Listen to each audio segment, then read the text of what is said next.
Aya, okay. Guys, hivi naomba kuuliza maswali machache.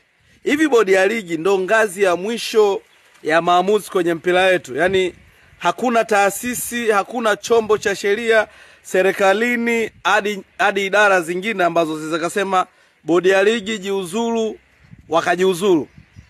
Guys, mbona mimi siwaelewi? Yaani bodi ya ligi wenyewe ni wakina nani, kila kitu wanaamua? Iko hivi, ngoja niwaambie kitu kimoja. Kwa hatua tulofikia sasa hivi, bodi ya ligi inabidi ijiuzuru. Mimi naomba kuuliza swali.